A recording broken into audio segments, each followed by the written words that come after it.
करें या ऋतु करेगी? Good morning, everyone.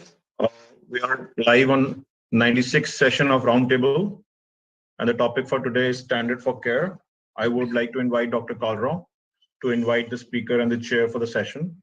Dr. Kalra is the former CEO of NABH, and Ritu will take over for the meeting in terms of Zoom. Thank you. Good morning to all, and welcome to this 96th session of Dr. KK's Healthcare Foundation of India Roundtable Expert Group Meeting weekly session. Before we come to the topic, I will briefly just give update about the COVID without any slides. Today time is short, and then Dr. myself, Dr. Arati Verma and Ira will be initially speaking about the topic, and then for question, answer, and discussion after that. So coming to the COVID situation, as such in India, definitely the third wave is on the decline. And the last 24 hours, less than 2 lakhs, total new cases 1,69,394, and 1,072 deaths has been reported. Death rate has come down from 1.33 to 1.19%. And India is in the world number third in number in relation to the COVID deaths. US reported almost 9.20 lakhs deaths, Brazil 6.3, and India since 4th of this Feb, almost 5 lakhs deaths have been reported. Kerala still continues to have cases. On last 24 hours, Kerala has reported 38,684 and 595 deaths. Karnataka, definitely compared to last 2-3 days, has a slightly downtrend in this 24 hours, 14,950 cases and 53 deaths. Delhi has reported only 2,272 in the last 24 hours, new cases and 20 deaths. And infectivity rate is now come down even below 5%, that is 3.85% in the last 24 hours. And active cases are less than 12,000. As per Health Ministry report, the 2 doses of COVID vaccines are effective for preventing deaths in 99.3% of COVID patients. And 65% of the children in the age group 15 to 18, in the first month after starting the vaccination for the children, 65% of the children in the age group 15 to 18, they have received the first dose. And total vaccinations in India is almost 1.68 crores. So this was about the COVID situation. Even Delhi has now further eased out the restrictions imposed. Even schools are going to open. All the teaching institutions, colleges, schools, from senior schools are going to open from Monday, and from 14th, even nursery onwards, nursery to 8th, school classes also, schools will be open for these small children also. Now over to Chair Dr. Jankar to invite the speakers. Dr. Arati, just to introduce, is Vice President Medical Quality in Max Healthcare Group. She is taking care of the quality in healthcare across all the branches of Max Healthcare Groups. And Ira, she is an advocate. She is a legal advisor to Healthcare Foundation of India. Over to chair now, please. Thank you, Dr. Kalra, for inviting to chair this very interesting session. I think we need to just introspect ourselves in overall standard of care across all hospitals, including bigger hospitals as well as the smaller hospitals, because that is some of the area where people are not happy. And that, suppose we have a documented evidence that we are following a standard of care that will solve and create a more smoke screen between patient and doctors. So I just don't want to come between the knowledgeable session. I just will invite Ira to deliver her talk. Thank you. First, I will be speaking. Then Yeah. then Arati and then Ira are in between. Okay. Will see. Ira will come after me myself. So I will correct myself. So I'll request Dr. Kalra to start this session. Thank you. Thank you.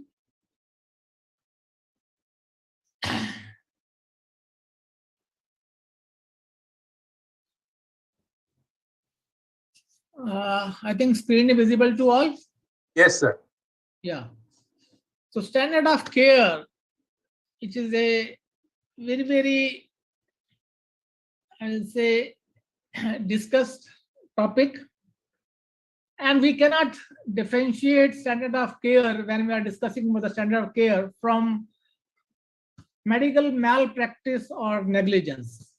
Because all the standard of care concepts, they come out of legal cases, because not only in developed countries, even in India now, there are a lot of litigations and they are on rise. And all these things, standard of care, when we talk, the advisories and guidelines and from time to time, various definitions or concepts are being provided or given by legal system, whether it is India or it is in the developed country, including US and UK and other countries.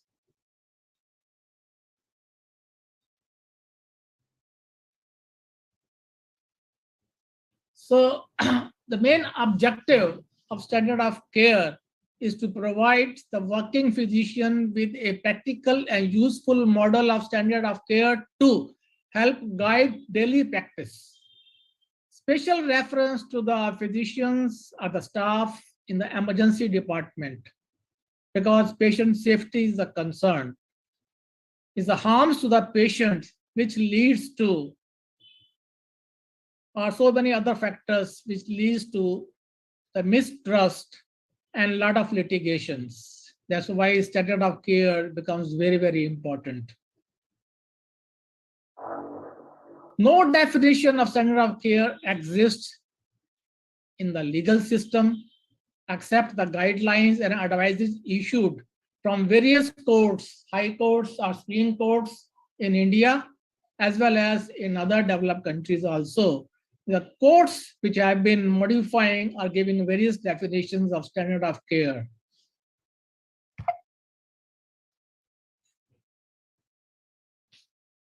So as earlier I said, we cannot differentiate, we cannot talk standard of care without talking about something, understanding the medical negligence or malpractice. Every physician, or especially the emergency physicians, should be aware of these various landmark cases that define the standard of care. Ira will be talking in detail about those things. Negligence in journal is legally defined as a standard of conduct to which one must conform and is that of a reasonable man under like circumstances. In law, medical practice is considered a specific area within the general domain of negligence.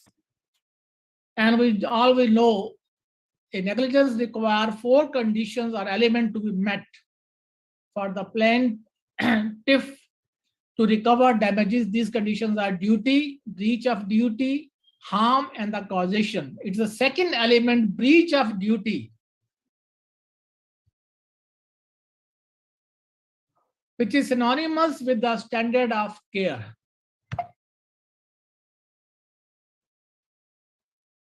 emergency physicians are on the front line of medicine and are frequently involved in medical malpractices. This is a US data. It is estimated and quite old data. 7 to 17 malpractice claims are filed per 100 physicians every year. The courts are frequently upheld that standard of care is what a minimally competent physician in the same field could do in the same situation with the same resources. Clinical practice guidelines are being used more frequently in court cases as support for the standard of care.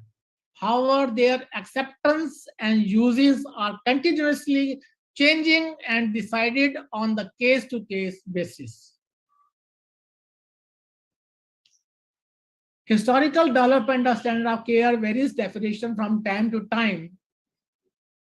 Initial definition as given by the legal system was based on custom. Means what I typically done, which is considered standard, a group of professionals in the same specialty, how they treat or manage their patients, that was considered as a customary. And deviation from that customs were probably responsible for other unsatisfaction or the whatever we can say litigations which can arise out of those. Then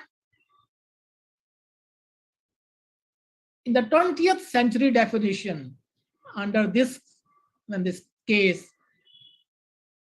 that which is customary done plus anything that seems reasonable, if not typically done. It means reasonable word was also added in the customary approach. And the modern definition given after these court cases were considered, that which a minimally competent physician in the same field would do under similar circumstances. So it is not a perfection or very high knowledge or skill. It's only a minimal competent physician will exercise in the same field would do under similar circumstances. Because standard of care in a tertiary hospital in urban metros, most advanced area, cannot be compared with that of a facility, a basic district hospital or a primary health center in a rural areas, where the technology, the expertise, everything will differ.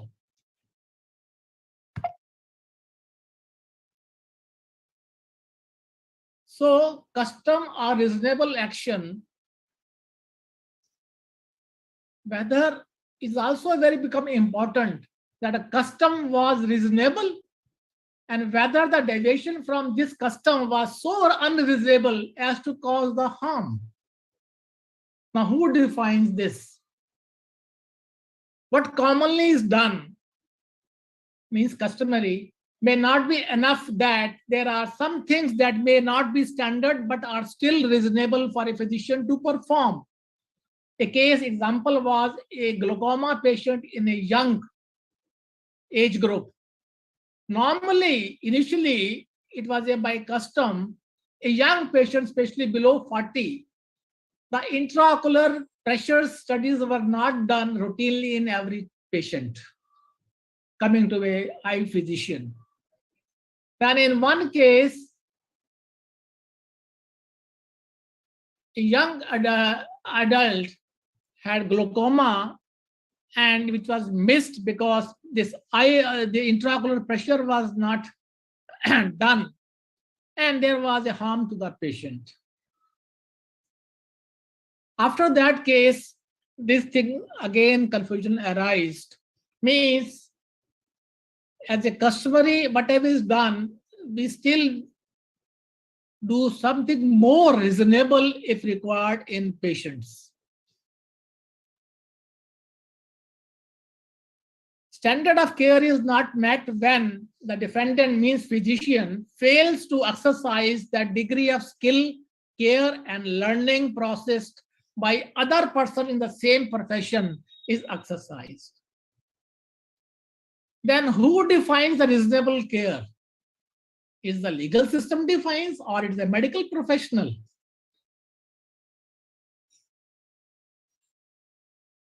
Standard of care does not mean perfection in practice.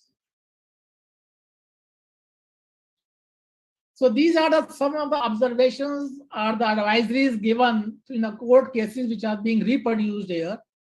Medical malpractice is a legal fault by a physician or a surgeon. It arises from failure of a physician to provide the quality of care required by law. When a physician undertakes to treat a patient, he takes on an obligation enforceable at law to use minimally sound medical judgment and render minimally competent care in the course of services he provides. A physician does not guarantee recovery. A competent physician is not liable per se for a mere error of judgment, mistaken diagnosis, or occurrence of an undesirable result. From a physician's standpoint, that law only requires the minimal competence. The care does not even have to be average. It makes sense. Otherwise, 50% of all the medical care would be malpractice by definition.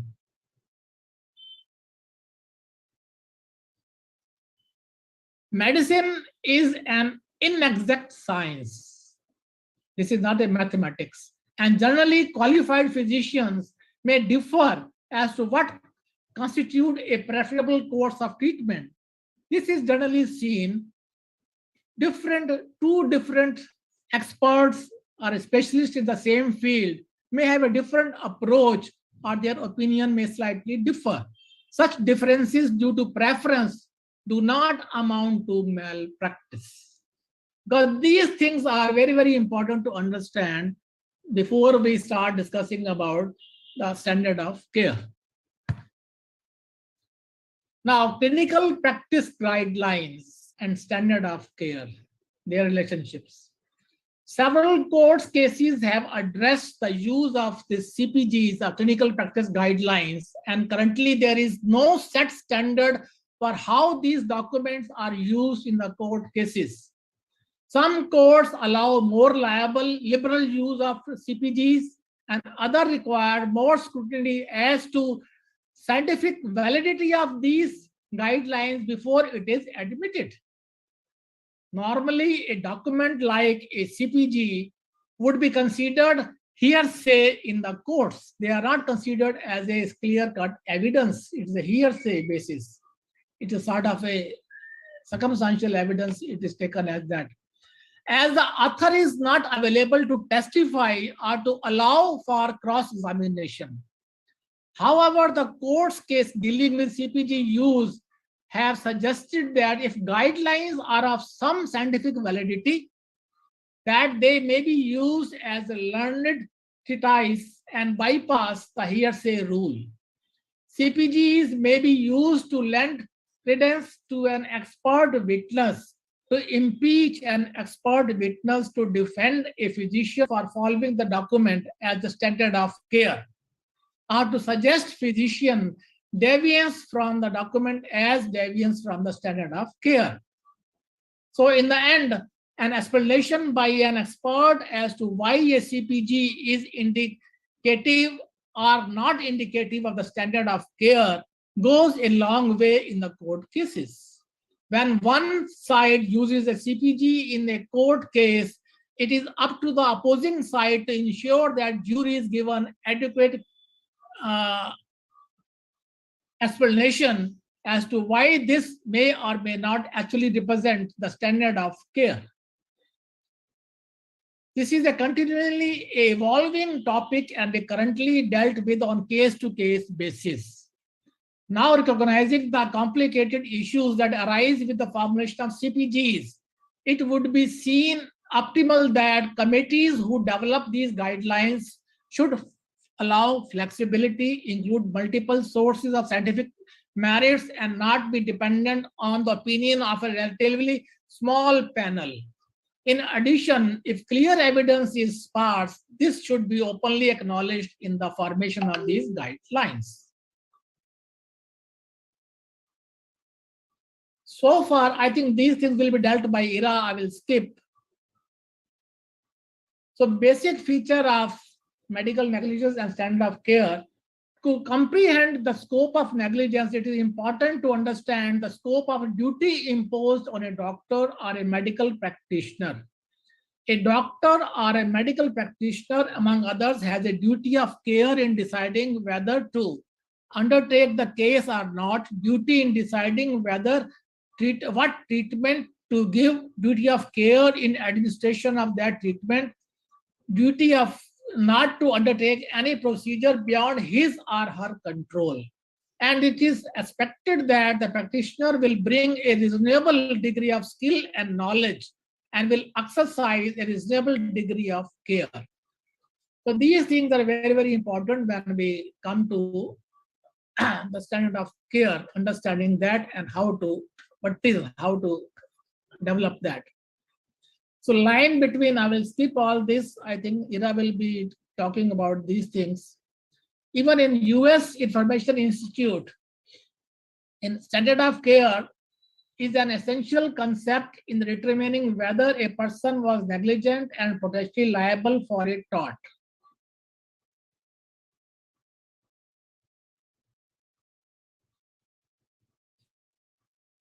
So standard of care is a degree of care, skill, or diligence which is reasonable and prudent man is required to use in particular situation in order to avoid the imputation of negligence. Duty of care requires in each particular case will depend upon the magnitude of the risk involved, the importance of the object to be attained, and the practicability of precautions. The standard of care required is a matter of law and does not vary according to the individual, although it does vary according to the circumstances. So how to ensure standard of care is exercised? After talking about that much complex, it's definitely very complex process. Standard of care is very, very complex concept. So how we can ensure in every hospital or a healthcare facility or at individual level, we can ensure standard of care is exercised by all. So this is by way of improving the system and processes, by way of healthcare quality standards, accreditation standards, voluntary, which may be a voluntary like NABH, JCI, Australian, Canadian, etc., and so many others, government, national quality health standards, the India IPHS, Indian Public Health Standards for various categories of health facilities, even Clinical Establishment Act, or even the education regulatory bodies like Medical Council of India. There may be some beside these, there may be a regulatory or a mandatory requirement like fire safety or requirement of some other biomedical waste management authorizations like those other things. And various standard treatment guidelines which has been developed under the Ayushman, the Pradhan Mantri Yojana, Ayushman. So these are the various ways. Then accreditation system of a healthcare institutions and professional can ensure or facilitate standard of care is exercised at every level. Under this standard, I will coming to the standard treatment guidelines, which are generally considered as a standard of care. This has been a set of almost 1,572 procedures have been developed under this Ayushman Bharat scheme, healthcare scheme, with the help of ICMR. The idea behind having the STG is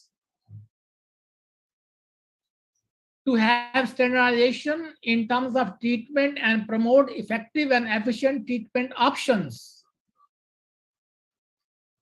And from that booklet, I can say this booklet, the standard treatment guidelines under Ayushman Bharat, a minimum standard of care is needed by every individual seeking medical treatment in healthcare facilities, like that. So overall, in various specialties, 24 specialties, 625 standard treatment guidelines and 1,572 procedures have been covered so far. It is an evolving process. More and more guidelines are being added to this booklet. Thank you. This was a basic concept regarding the standard of care. Now I'll request back to chair. Yeah, thank you. I think it was Dr. Kalra. It was very elaborate, sensitizing introduction. We have question immediately or at the end?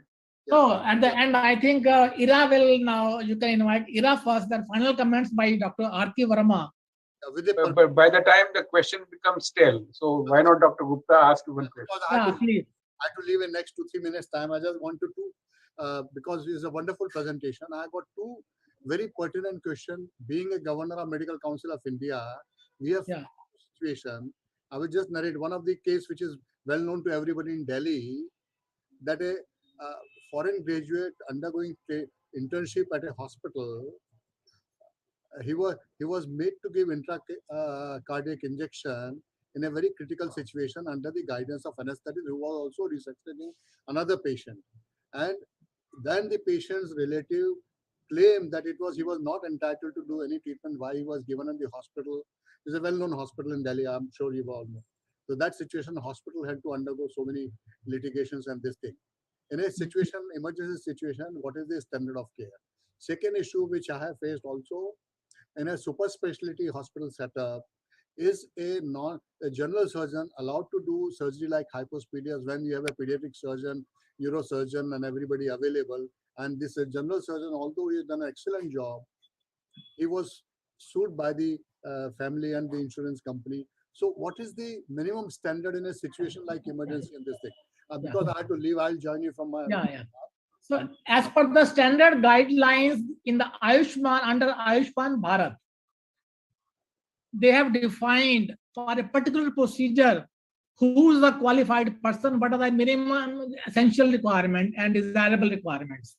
Yes. It is already procedure-wise defined into that guidelines. Yeah.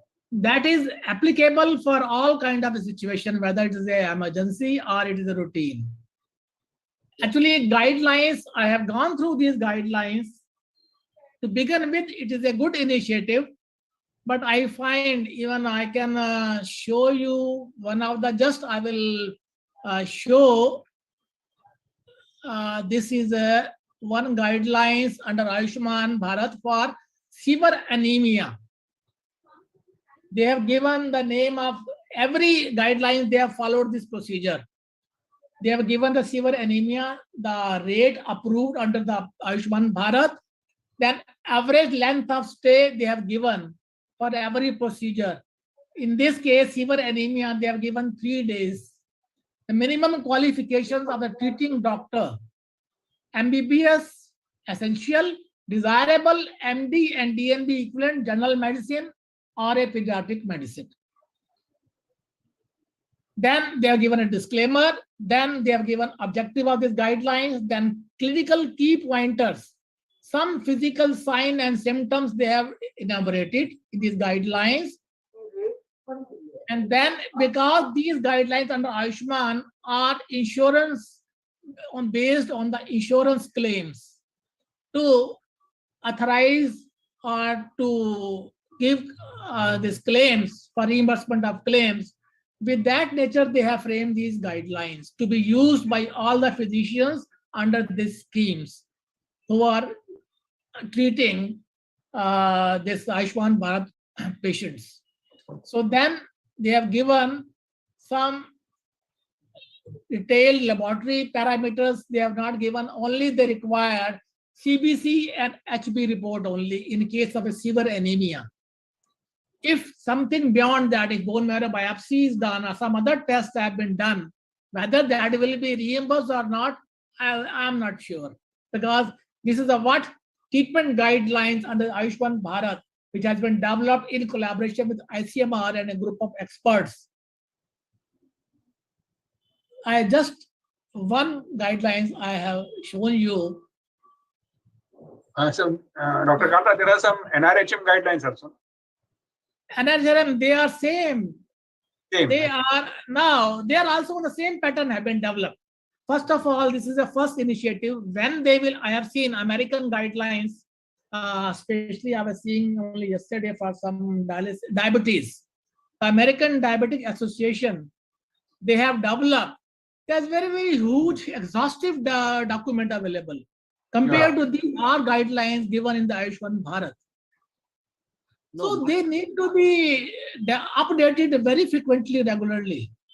So now, sorry, my concern of quoting these two examples, they had to fight almost 6 to 8 years from all levels of code to MCI and other things to get clearance.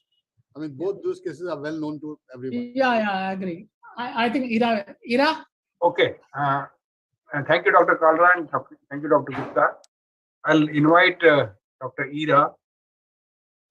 She's going to talk on quality of healthcare, and she's Senior Vice President, Medical Quality, Max Healthcare. I think is the right expert to detail on all these areas of important topic.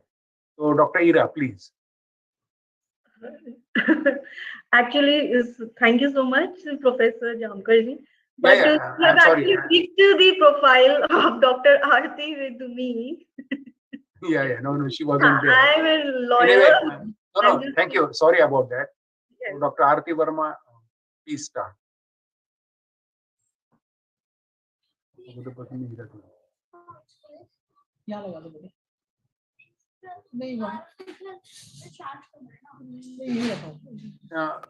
Dr. Verma, you are not audible. Unmute yourself. Yeah, good morning, everyone, and thank you for the opportunity. It's an honor and a privilege.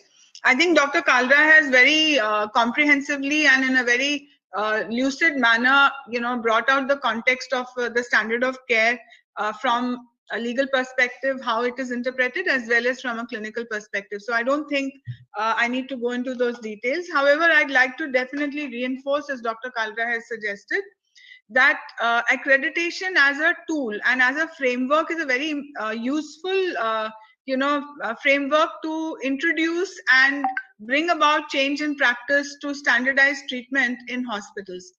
And some of the as we know, I'll just refresh, we have 10 chapters in the accreditation standards of NABH, and we have 84 standards in these which are covered in over 651 objective elements. And out of these objective elements, there are, at least 30 to 40% of them do refer to standardizing the way we do our practices. Of course, they talk about, supportive processes in clinical care as well as direct processes. And in one chapter, that is the care of patients, there is a very explicit standard that requires hospitals to follow clinical care pathways as well as clinical guidelines, which actually allude to standardizing the care. So I think the benefit of doing this, as per the Joint Commission of Joint Commission International, which is a very well-reputed, validated, acceptable organization globally, that this is a very important aspect of care. So what are the advantages according to Joint Commission is that they clinical practice guidelines, they standardize your care processes. So for instance, in an organization, say, which has 20 hospitals and 20 emergency centers, now anytime a patient comes with a chest pain or a heart attack, acute MI, how the frontline doctors and nurses manage the care of that patient uniformly across every emergency department, and the kind of care that is given is actually evidence-based, it is current, it is updated, because newer treatments keep happening, is the way that it is going, is the value that it is going to add. And further, when you are using clinical practice guidelines, you are reducing your risks. You're reducing your litigation risk as a last outcome, but you're reducing your risk of deficiency in any form of care to the patient. You're providing the best possible care to the patient. So your risks are reduced. and clinical decision steps are very easily memorized and or available through the computerized electronic medical record. So the doctor, the junior doctor, the senior doctor, the nurses, they have very good clinical decision steps available to them to follow those pathways very easily in there when they care for the patients, whether it's a Sunday or it's a night duty or it's a day duty. And then obviously the care is then provided in a timely fashion, because the clinical guideline may say that if a patient with chest pain comes, you need to do an ECG within 10 minutes because the heart muscle is going to get damaged if you delay this treatment. So the timeliness of care is also ensured when you where the clinical guideline is relevant to time, where time is a critical factor of care. So it ensures timeliness, and it is also helping us to use resources efficiently. So in our country especially, and not just our country, all over the world is grappling with how to meet the healthcare expenditures. So when we are using clinical practice guidelines, we are ensuring a certain degree of efficiency of and utilization of the appropriate resources. We are not overdoing care. We are not underdoing care. These both things are very important. Unnecessary use of additional tests or prolonging the stay of a patient or doing a procedure when it is not indicated is a very, very valuable outcome of standardized care. So I'm a very big proponent of accreditation, because otherwise you are, swimming in the dark and you don't know where to begin. If a hospital starts adapting accreditation as a tool to improve their standards of care, everybody does it uniformly. And both NABH and Joint Commission International are fantastic tools for this. They cover all clinical departments, whether it's the blood transfusion department, whether it's obstetric care, whether it's emergency, pediatrics, the transfusion of blood and blood products, transplant, kidney transplant, anything, each and every clinical service gets covered. And the better part of the other added value that accreditation provides is that the hospital also has to audit and see how the compliance to these guidelines have been managed in their hospital, and use that as a learning opportunity. So, okay, this is a guideline which is a reference. You have implemented it in your hospital. Have you really done it in all the patients? Were there any challenges? Was there any learning gap? Was there any training gap? So we have to continuously audit our processes and our guidelines to see our compliance, whether it is matching the best evidence or not. And if there is any outlier, accreditation stimulates and promotes a non-punitive environment. We do not like to call everything negligence. We have to be continuously learning and continuously improving ourselves. So another key factor of benefit of accreditation is that you are mandated, you internalize the learning in your organization. It becomes part of everybody's DNA to take feedback, to review your medical records, to review and audit your processes, to see how effectively you have been able to implement a standard of care at the point of patient care, not just in theory. It's not just a paper lying anywhere. So, and this is, hospital-wide, country-wide. So I think, there can be no less emphasis that using standards of care are very, very valuable, and using accreditation as a framework to enable the hospital leadership as well as the frontline staff to implement it effectively is a fantastic tool. So I think I will conclude with that because everything else, the detailing has already been covered by Dr. Kalra, and we will give our expert Ira some more time on the platform to share her views on this. Thank you very much. Dr. Jamkar, I would like to come in, if you allow me, before Ira comes in. I'm sure Ira is going to give us also a very good insight, as I would have to leave. I just want to stress the point which Dr. Arati mentioned. It is very important. You see, like, instead of patting your own back, it is always good to get external auditors to audit you, to ensure that you are able to comply with the standards which are globally, not only globally, but also at the national level, which is existing. And unfortunately, our courts in the country do not look at these dimensions, because most of the time they are not aware about these issues. So it is very important for us, and especially people like Ira, to bring it to the notice of the courts when there are negligence cases or there are deliberate act of negligence where standards are being compromised or quality is being compromised. So we have been always talking to the government to ensure that it is made mandatory in terms of accreditation, which Dr. Arati mentioned. And we also wanted to ensure that there is an easy process of accreditation so that it is not long pending, very cumbersome and tedious. So it without, of course, compromising on the processes and systems. But there should be multiple agencies attached with NABH or JCI and all, who can expand their horizon or their reach in our country, which is today missing. Like most of the hospitals have come back to me who are not NABH or non-JCI. They've all come back to me saying that it is very cumbersome, it is very long drawn, it takes a lot of time, it is very expensive. So we within QCI has been always trying to struggle to understand how we can reach out to people, how we can make more and more hospitals come under accreditation. And the last point is, I have always heard from the government, especially state governments, that, oh, we don't need any accreditation. We are holy cow, like government hospitals don't need accreditation.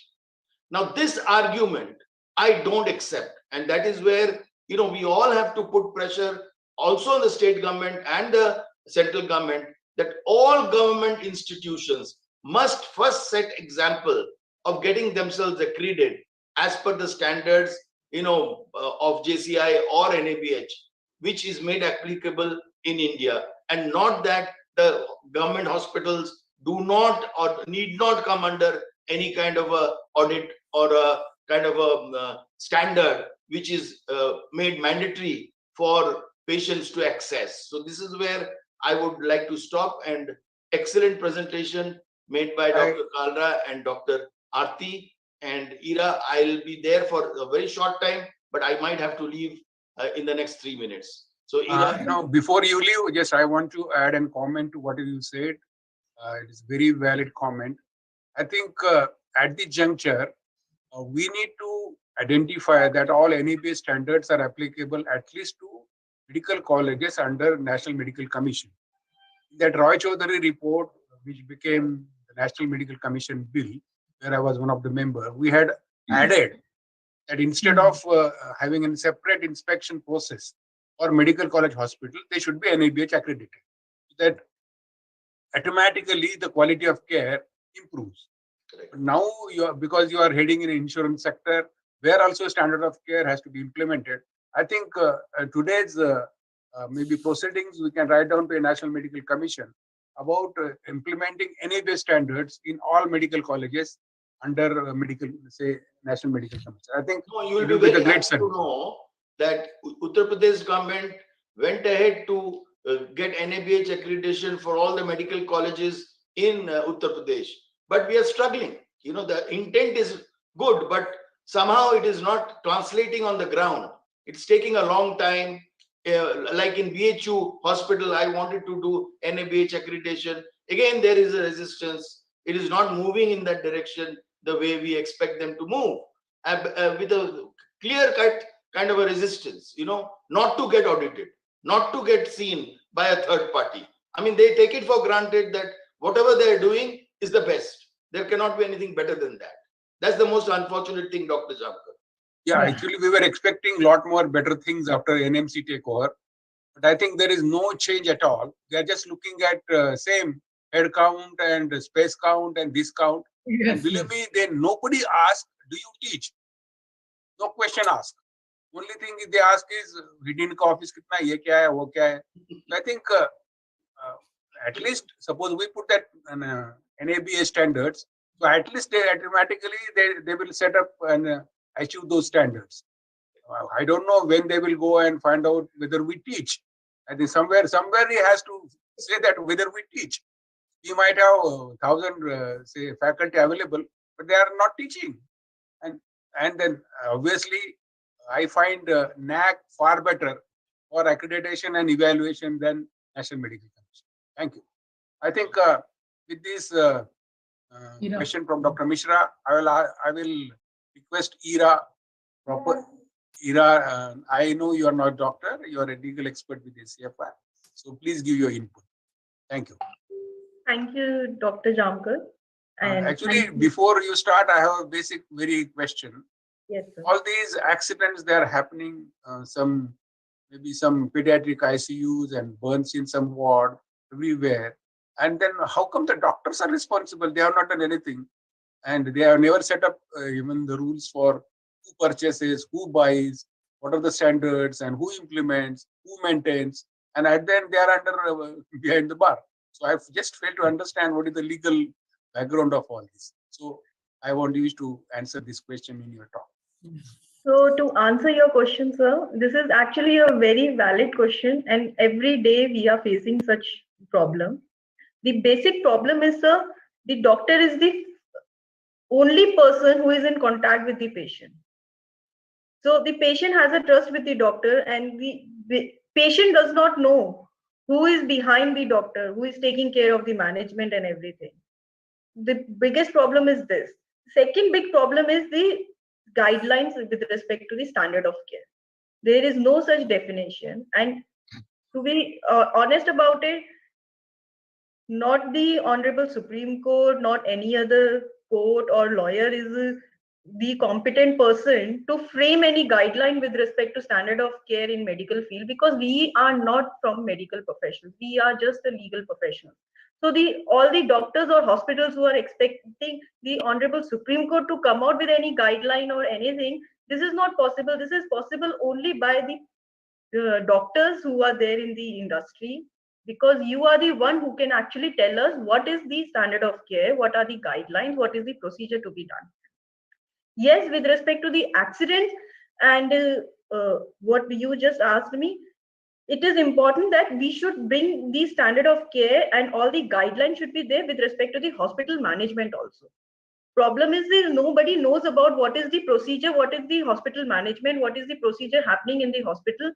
Even as a medical lawyer also, I also don't know about many hospitals. So there are no proper standards for the hospital also. We only talk about the treatment protocols. We should also talk about the hospital management protocols. They should, unless and until those protocols, those guidelines are there, it will be very difficult for the doctors to come out and say that this machine was, this accident is not because of me, this accident is because of the negligence on the part of the hospital who have not complied with the standards mentioned in these guidelines. So here we should not, when we are talking about standard of care, we should not only talk about doctors, we should also talk about the hospital industry as a whole, how the hospital industry should work, so that you as the doctors are saved from that point of all those accidents that happen. I have a very short presentation just detailing the important judgments, because most of the whole topic has been covered by Dr. Kalra in his presentation, and he has not left anything for me to speak, and Dr. Arati also. So there are important judgments which only talk about the guidelines. The Supreme Court or the High Court or the National Commission, they are not the legislatures, first of all. So if we want any guidelines to be there and strict guidelines, then we need the legislature to come out and make it mandatory and implement it also.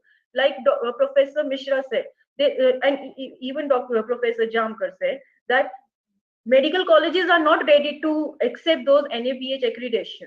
So if we have to make it mandatory, then we have to make implementation at the root level so that everybody accepts those guidelines. And there is a standard. In fact, the word standard means it's standard for universal for everybody. But the problem is it is not there. And everybody expects the Supreme Court to say anything and then it will come. No, they can only give us guidelines. if we want to make the guidelines implemented, then we have to bring it in the legislation, make it a rule. Like if NABH accreditation is made compulsory for everybody, those guidelines become compulsory, those audits become compulsory, then yes, every hospital, every doctor have to fulfill it. Unless and until that happens, this problem will remain the problem ever. Can I have screen share? Oh, you are allowed. Okay. You can share the screen. Can you see my screen? Yeah, but there's nothing. It's blank. No. Is it Now it's blank? visible. Yeah. Hit F5. Yeah. Is it visible now? Yeah, please. Yes, yes. So this is about why medical law, why these honorable Supreme Court has to come in place, why we are talking about standard of care, because there are so many number of medical negligence cases which are being filed against the doctors, and doctors are mostly ignorant about the legal aspects of their medicine. And in fact, the compensations which have been awarded by the Honorable Supreme Court and Honorable National Commissions are running in crores of money, which is the reason now this topic of medical legal and medical negligence or the guidelines with respect to the standard of care has become very important to discuss. So negligence, as Dr. Kalra has already discussed about it, is I'll only briefly say it's a legal duty to exercise due care. And what is due care is the topic what we are discussing right now. So if there is any breach of that duty and there is some consequential damage, then it amounts to any negligence. Medical negligence with respect to the doctors is a legal duty to exercise due care on the part of the medical professionals. Any failure to inform the patient of the risk involved, or the patient suffers any damage because of the undisclosed risk, and if the risk has been disclosed, still the patient would have avoided the injury, the breach of said duty would rise to actionable claim of negligence. It is very important to know that not all medical negligence are actionable medical negligence. So there is a very thin line difference between medical negligence and the negligence which is actionable. So actionable medical negligence is the neglect in exercising reasonable degree or skill and knowledge to the patient to whom he owes a duty of care which has resulted in injury to such person. So the standard to be applied for adjudging whether the medical professional charged has been negligent or not in the performance of his duty would be that of an ordinary competent person exercising ordinary skill in the profession. The law requires neither the very highest nor very low degree of care and competence to adjudge whether the medical professional has been negligent of the patient. So what we are discussing over here is only about the ordinary skill. The standard of care is nobody requires that the doctor should have a very high degree of standard of care or very low degree of standard of care. It should be only of an ordinary standard of care. Some common errors which can lead to negligence are this, which I think I don't have to explain to the panel members over here because they are well versed about it. The standard of care is the care which any law expects from a doctor. The law does not expect the doctor to have a higher standard or lower standard. It should be a reasonable standard of care which any prudent doctor of his level will confirm. In PB Desai case, the Honorable Supreme Court in the year 2014 has come out with some guidelines to actually talk about standard of care and what is medical. To continue to treat except under certain circumstances when doctor can abandon his patient, to take reasonable care of his patient, to exhibit reasonable skill. So this is one of the important responsibility of a doctor to exhibit reasonable skill. The degree of a skill a doctor undertakes is the average degree of skill possessed by his professional brethren of the same standing as himself. The best form of treatment may differ when different choices are available. There is an implied contract between the doctor and patient where the patient is told, in effect, medicine is not an exact science. I shall use my experience and best judgment, and you can take the risk that I may be wrong. I guarantee nothing. Not to undertake any procedure beyond his control, this depends on his qualifications, special training, and experience. The doctor must always ensure that he is reasonably skilled before undertaking any special procedure or treating a complicated case. So from these guidelines itself, it is very clear that the standard of care that especially the legal fraternity is expecting from the doctors is only a reasonable standard, only an ordinary standard of care, the ordinary standard of procedure which any other doctor of his standing will undertake. We don't expect a very high standard, we don't expect very low standard. If we are expecting only the ordinary standard which any reasonable doctor or medical professional of his standing will apply. Even if there are different choices, alternate treatment procedures are there, and the doctor adopts only one procedure, that does not mean that he has fallen down, that he is liable for any medical negligence. Similarly, in Malay Kumar Ganguly case, Honorable Supreme Court has specifically said no guarantee is given by any doctor or surgeon that the patient would be cured. So many times all the doctors come up and patients come up and say, doctor साहब दीजिए हम ठीक हो जाएंगे. No doctor can give that guarantee. The doctor must undertake only a fair, reasonable, and competent degree of skill, which may not be of the highest skill. Adoption of one of the modes of treatment, if there are many, and treating the patient with due care and caution would not constitute any negligence. Failure to act in accordance with the standard, reasonable, competent medical means at the time would not constitute a negligence. However, a medical practitioner must exercise the reasonable degree of care and skill and knowledge which he possesses. Failure to use due skill in diagnosis with the result that wrong treatment is given would be negligent. In complicated cases, the court would be slow in contributing negligence on the part of the doctor if he is performing his duties to the best of his ability. The biggest problem that every doctor faces is how to prove that the skill that he possesses, the treatment that he has undertaken on the patient is the reasonable skill he has done with the reasonable degree of care and skill and knowledge that he possesses. So for that only we require these guidelines to help us medical literature, the relevant medical studies that are available with respect to the particular procedure undertaken by the doctor, because those are the only things that we can say and the court can understand that yes, no negligence has been conducted on the part of the doctor. In Kusum Sharma case, the court has come out with detailed principles while deciding whether the medical professional is guilty of medical negligence. Following well-known principle must be kept in view. So these are 11 important principles which in Honorable Supreme Court has come out.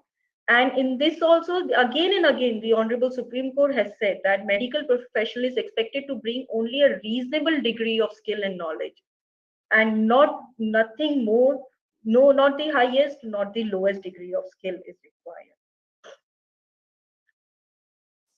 The medical professional would be liable only where his conduct fell below that of the standards of reasonably competent practitioner in his field. In the realm of diagnosis and treatment, there is a scope for genuine difference of opinion. And one professional doctor is clearly not negligent merely because his conclusion differs from that of the other profession. The medical professional is often called upon to adopt a procedure which involves higher element of risk, but which he honestly believes as providing greater chances of success for the patient rather than a procedure involving lesser risk but higher chances of failure. Just because a professional looking to the gravity of illness has taken higher element of risk to redeem the patient out of his or her suffering, which did not yield the desired result, may not amount to negligence. Negligence cannot be attributed to a doctor so long as he performs his duties with reasonable skill and competence.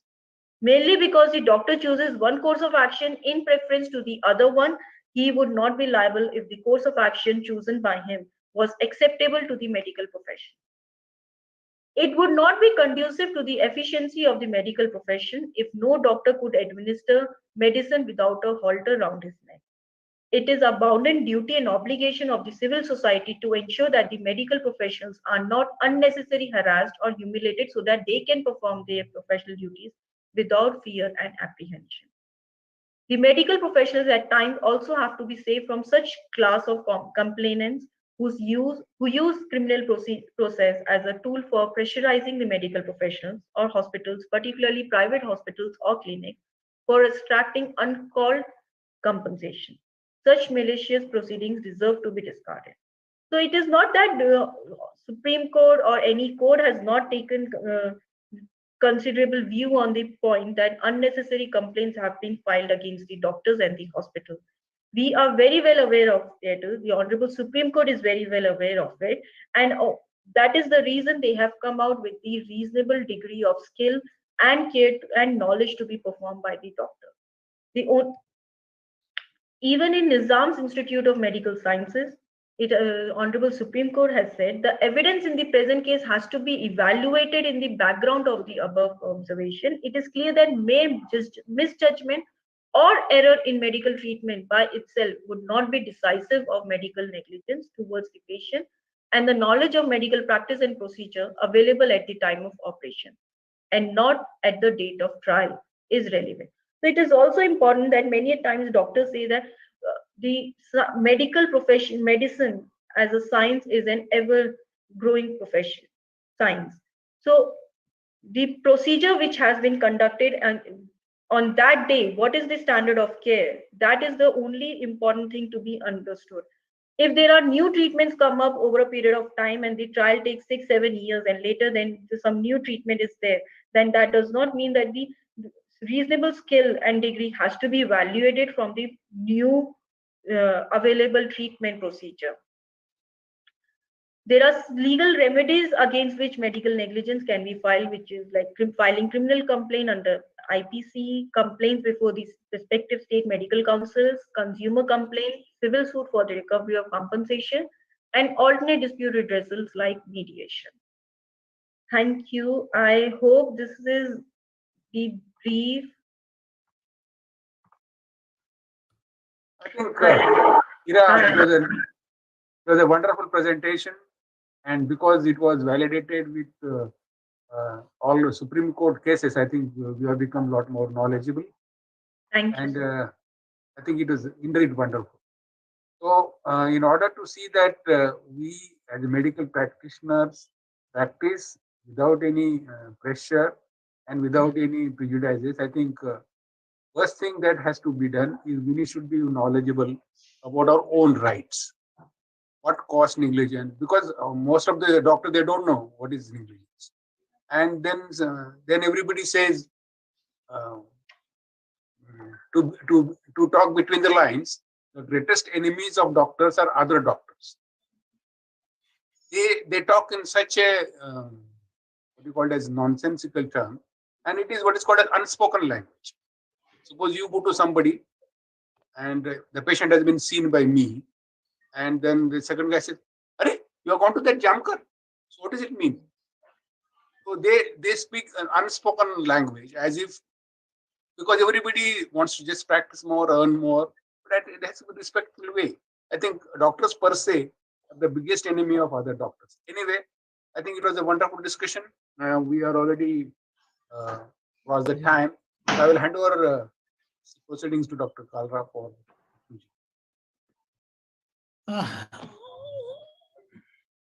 I think it was a taken session. Dr. Kalra, I just wanted to add something technology-wise. Yeah, that all these standard of care of all these guidelines need to be what is called as algorithm-based, and we should have what is called as the digital standards. So that suppose the patient history is there, and then there are some investigations. What we should do? You click, and it should go to the document where it should be done. Because otherwise you have to go and read, say, 30, 40 pages. So I'm just trying to put this idea of what is called the digital standards, so that it is algorithm based and it is easy to follow. I think that might be one of the ideas. Yeah, I agree. Dr. Rai, any comments you want to give? This digital standards can come under the telemedical medicine guidelines. Yeah. And even if it is a patient of say blunt injury abdomen pain, what should be done? And then there are some 10 findings. Yeah. So all these findings, what should be done? So instead of going through all that, it should go to the document required, where those documents could be validated, it could be upgraded, because we are, as you rightly said, we are in ever-growing science. Yeah. I think, thank you, Dr. Arati, Iraji, and Dr. Jankar to chair the session, and all the participants. I just put some idea in chat box. Dr. Rajiv Joshi is one of the legal doctor expert in Pune. Has been fighting about all rights of doctors, about negligence and all that. And he has spearheaded the movement of starting an association of medical legal aid. And I put that Google form through your media. I just want to reach everybody who has been attending this session. And I will confirm with Dr. Rajiv Joshi that there might be few more applications. And I think Arati and Ira should join this association. Yeah. Sure. Thank you, everyone. Thank you. See you again. Thank you. Next week. Yeah. Thank you, Dr. Thank you. Arun. Thank you, Dr. Thank you. Thank you, Ida. Thank you. Thank you. Thank you, ma'am.